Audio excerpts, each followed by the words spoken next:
ঘূর্ণিঝড়ের পরও চালু হয়নি ক্ষতিগ্রস্ত রায়েন্দা মাছুয়া ফেরিঘাট। এ বিষয়ে বিস্তারিত জানাতে বাগেরহাট থেকে যুক্ত হচ্ছেন সহকর্মী এস সোহান। সোহান, মানুষের ভোগান্তি কেমন দেখছেন?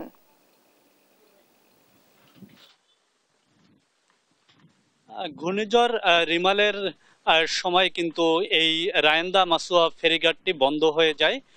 আসলে বন্ধ হওয়ার আজকে 1 মাস 12 দিন পরেও কিন্তু এই ফেরিঘাটটি চালু হয়নি।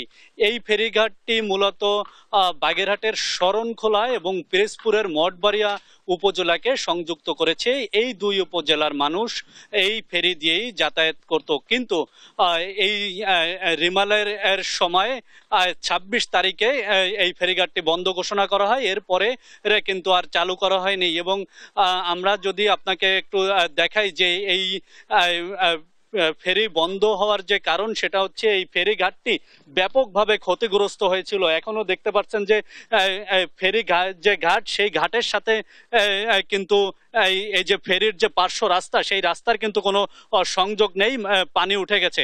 এছাড়াও রাস্তাটি ব্যাপকভাবে ক্ষতি হয় কিন্তু বন্ধ ঘোষণা করে। আসলে এই ফেরিটি বন্ধ থাকার কারণে এই এলাকার মানুষ কিন্তু ব্যাপক ভাবে ভোগান্তিতে পড়েছে। তাদের যোগাযোগ ব্যবস্থা বন্ধ রয়েছে, ব্যবসা বাণিজ্যের ক্ষেত্রেও ব্যাপক ক্ষয়ক্ষতির সম্মুখীন হচ্ছে।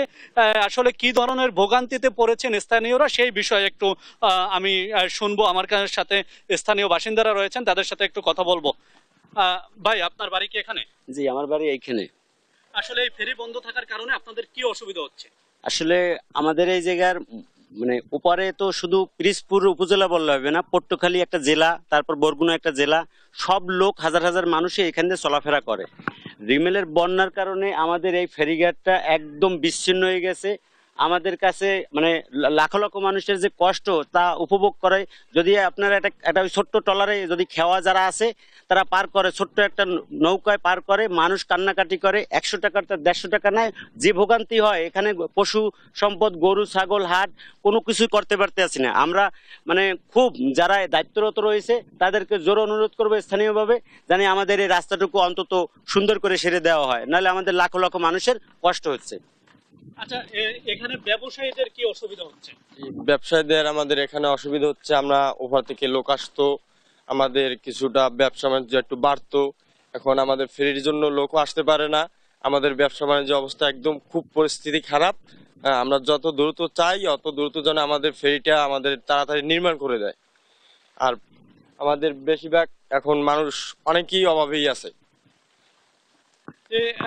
আপনারা শুনছিলেন যে স্থানীয়রা জানাচ্ছিল যে কি ধরনের ভোগান্তি পড়ে। আসলে এখানে এই ফেরি বন্ধ থাকার কারণে বিকল্প পথ হিসেবে কিন্তু এখানে একটি ট্রলারে যাতায়াত করে। ট্রলারে কিন্তু অনেক ভাড়া দিয়ে যেতে হয়, অনেক ক্ষেত্রে 50 থেকে 150 টাকা পর্যন্ত একজন মানুষ ভাড়া দিয়ে রায়েন্দা মাছুয়া যাতায়াত করে। এছাড়া এই ফেরি আসলে কবে চলাচল করতে পারে সে বিষয়ে আমরা বাগেরহাটের যে সড়ক বিভাগ রয়েছে সেই সড়ক বিভাগের নির্বাহী প্রকৌশলী ফরিদ উদ্দিনের সাথে কথা বলেছিলাম। তিনি আমাদেরকে জানিয়েছেন যে এই ফেরিঘাট সংস্কারের জন্য কিন্তু দরপত্র আহ্বান করা হয়েছে।